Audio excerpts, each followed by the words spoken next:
పోయిన తాపకు ఒక్క మార్కుల మిస్ అయిందిరా, లేకుంటేనా మన ఊర్లో ఫస్ట్ సర్కార్ నౌకరు నేనే అయితుండే. అమ్మో పరీక్షల దగ్గర పడ్డాయి, ఈ తాపకి ఎట్లన్నా కొట్టాలే. మా ఓడు 3 ఏండ్ల సంధి రాస్తూనే ఉన్నాడు, ఒక్కటన్నా రాకపాయే. గిట్లనే అంటుంటారు, కానీ అంత అలకగొస్తాయా? 100ల జాబులకు లక్షల మంది పోటీ పడతారు. ఎవరికి ఎక్కువ మార్కులు వస్తే వాళ్ళదే జాబు. కానీ ఏ పరీక్ష లేకుండా కొందరికి జాబులు వస్తాయి, దానికో లెక్క ఉంటది మరి. ఇంకో 922 జాబులకు అపాయింట్మెంట్ లెటర్లు పంచిండు సీఎం సారు. కాకుంటివి కారుణ్య జాబులు అంటే సర్కార్ కొలువులు చేసుకుంటా కాలం చేస్తే వాళ్ళు ఇంటోళ్ళకి ఇస్తారన్నట్టు.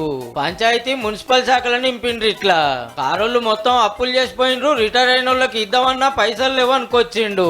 బిల్డింగులు కట్టాలన్నా లేఅవుట్లు చేయాలన్నా బిల్డ్ నౌ యాప్ లో దరఖాస్తు పెట్టుకుంటే పర్మిషన్లు ఇస్తారట. చెప్పున ఆయన మందు డెలివరీ ఇచ్చే విధానం తెచ్చి నేను ఇసుక డెలివరీ ఇచ్చే విధానం తీసుకొచ్చిన.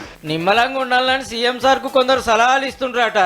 అయితే నేను హుందాగా వ్యవహరిస్తే అర్థం చేసుకునే వాళ్ళు ఉండాలి కదా. జానారెడ్డి గారు హుందాగానే పెద్ద మనిషిలాగా వ్యవహరించిండు. కానీ కేసీఆర్ ధృతరాష్ట్ర కౌగిల్లో జానారెడ్డి గారి గౌరవాన్ని మొత్తం మంట కలిపిండు కదా కేసీఆర్. 2004 టైంలో ప్రజా జీవితంలో రావాలని మొదలుపెట్టిన ప్రయాణం 2024 20 ఏళ్ళు పూర్తయింది. 20 ఏళ్ళ మొదటి రోజు నేను జడ్పీటీసీ ఉన్నప్పటి టెంపర్మెంట్, ఈ రోజు ముఖ్యమంత్రి కూడా నా టెంపర్మెంట్లో చేంజ్ లేదు. సోషల్ మీడియాలో కొందరు ఎచ్చిపచ్చి రాస్తున్నారు అనుకుంటే అప్పట్లో ఏమైందో యాద్ చేసిండు సీఎం సారు. ఉన్న వ్యవస్థ మొత్తం అదే కదా. అదే పోలీసులకు నేను ఆదేశాలు ఇస్తే నిమిషాలలో ఇళ్ళకి వెళ్ళి బయటకు వెళ్ళకుండా అందరిని లోపలేసి తాళం వేసి వంగబెట్టి దంచరా? కోదండరాం తలుపులు వలగొట్టిన వాళ్ళు కేటీఆర్ తలుపులు వలగొట్టి